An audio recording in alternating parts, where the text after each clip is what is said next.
মিয়ানমারে উল্টো ঘটনা ঘটতে শুরু করেছে, যেখানে সাম্প্রতিক ইতিহাসে একের পর এক বিভিন্ন সরকারের পতন ঘটছে, নতুন শক্তির অভ্যুদয় ঘটছে। মিয়ানমারের বিষয়টা একেবারে বিপরীত অবস্থার দিকে চলে যাচ্ছে। বিদ্রোহীরা একের পর এক অঞ্চল দখল করতে করতে জান্তা বাহিনীকে রীতিমতো কোণঠাসা করে ফেলছে।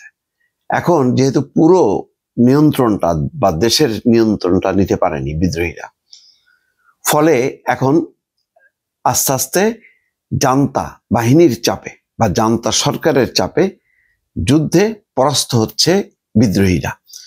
বিভিন্ন দখল হওয়া অঞ্চলগুলো আবার পুনরুদ্দখল করছে জান্তা বাহিনী বা তাদের নিয়ন্ত্রণে চলে আসছে। এখানে খবরে, বিবিসির খবরে বলা হচ্ছে, মিয়ানমারের চীন সীমান্তে বছর কয়েক মাস ধরে কঠিন লড়াইয়ের পর বিদ্রোহীরা জান্তা বাহিনীকে হটিয়ে কিয়াওকম শহরে নিয়ন্ত্রণ নিয়েছিল। চীন সীমান্ত থেকে মিয়ানমারের বাকি অংশে যাওয়ার প্রধান বাণিজ্য রুট ছিল এই অঞ্চলে অবস্থিত। প্রধান বাণিজ্য চীনের সীমান্ত থেকে মিয়ানমারের বাকি অংশে যোগাযোগের রুট ছিল এই অঞ্চলটা। তখন এটি ছিল বিদ্রোহীদের জন্য একটা বড় জয়। কিয়াওকম এশিয়ান হাইওয়ে 14 এর উপর অবস্থিত। দ্বিতীয় বিশ্বযুদ্ধের সময় এটা বার্মা রোড নামে বেশি পরিচিত ছিল বা বিখ্যাত ছিল। তা আং ন্যাশনাল লিবারেল আর্মি এই শহর দখল করার পর অনেকে বিদ্রোহীদের জন্য এটিকে গুরুত্বপূর্ণ বিজয় হিসেবে দেখছিলেন। মনে হয়েছিল এর ফলে 2021 সালে ক্ষমতা দখলকারী সামরিক জান্তার মনোবল ভেঙে পড়েছে। তবে এই মাসেই মাত্র 3 সপ্তাহের মধ্যে সেনাবাহিনী কিয়াওকম বিদ্রোহীদের কাছ থেকে পুনর্দখল করেছে।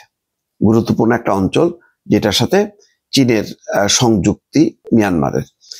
এই ছোট পাহাড়ি শহরের পুনর্দখল স্পষ্টভাবে দেখিয়ে দিচ্ছে যে মিয়ানমারের সামরিক ভারসাম্য এখন জান্তার অনুকূলে চলে এসছে।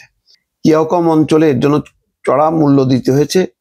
টিএনএল নিয়ন্ত্রণে থাকাকালে সামরিক বাহিনী প্রায় প্রতিদিনই সেখানে বিমান হামলা চালিয়েছে। আমার সন্দেহ হয় আরাকান আর্মি এই যে রাখাইন রাজ্য দখল করে বসে আছে, মানে মূল রাজধানী বাদ দিয়ে বাকি অঞ্চলগুলো, সেটা আর নিয়ন্ত্রণে রাখতে পারবে কিনা। আস্তে আস্তে হয়তো এখানেও জান্তা বাহিনীর ক্রমাগত চাপে তারা কোণঠাসা হয়ে যাবে। এখানে বলা হচ্ছে যে এই শহরে যখন নাকি বিদ্রোহীদের হাতে ছিল, প্রতিদিন হামলা চালাইছে, বিমান হামলা। এতে শহরের বিশাল অংশ ধূলিসাৎ হয়ে গেছে।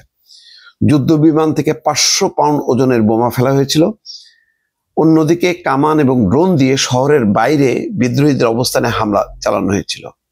জান্তা বাহিনীর হামলার তীব্রতায় শহরের বাসিন্দাদের বেশিরভাগ তারা পালা গেছিল। অবশ্য সামরিক বাহিনী শহরটি বিদ্রোহীদের কাছ থেকে পুনর্দখলের পর এখন চলে আসে।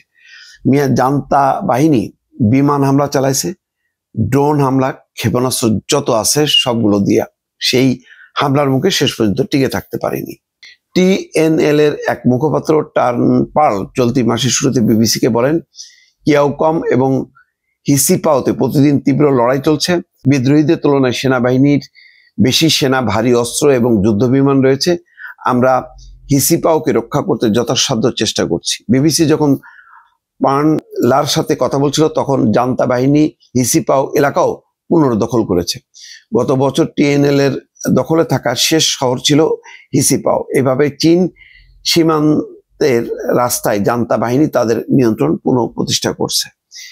চীনের সমর্থন থাকার কারণে জান্তা বাহিনী এর সম্ভব হয়েছে। চীন ব্যাপকভাবে সমর্থন দিচ্ছে জান্তা বাহিনীকে, এই জন্য পুনর্দখল করতে পারছে। চীন আগামী ডিসেম্বরে জাতীয় নির্বাচন আয়োজনে জান্তার পরিকল্পনার প্রতি সমর্থন জানাচ্ছে। যদিও পশ্চিমারা এটার বিরোধিতা করছে এই কারণে, যেখানে অং সান সুচির ন্যাশনাল লিগ ফর ডেমোক্রেসিকে বাদ দেওয়া হয়েছে। জান্তা বাহিনী এই দলকে নির্বাচনে অংশ নিতে দেবে না। অনেকটা বলতে গেলে বাংলাদেশে আওয়ামী লীগের দশা আর কি। এনএলডি মিয়ানমারের সর্বশেষ অনুষ্ঠিত নির্বাচনে জয়ী হয়েছিল। জান্তা বাহিনী অভ্যুত্থানের মাধ্যমে সেই সরকার উৎখাত করেছিল। তখন থেকে মিয়ানমারের বেশিরভাগ অংশে গৃহযুদ্ধ চলছে। যাই হোক, প্রধান যে দল এনএলডি, অং সান সুচি, সেই দল নির্বাচনে অংশ নিতে পারবে, অন্যরা করবে।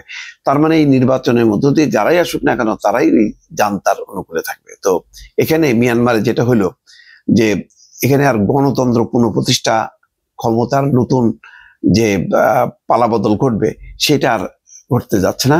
জান্তা সরকারই মোটামুটি তার সামরিক অবস্থাটাকে সংহত রাখতে পারার কারণে আজকে উল্টা বিদ্রোহীরা আস্তে আস্তে সরে যাচ্ছে এবং পুরো দেশ নিয়ন্ত্রণে চলে আসছে জান্তা সরকারের অধীনে। দর্শক।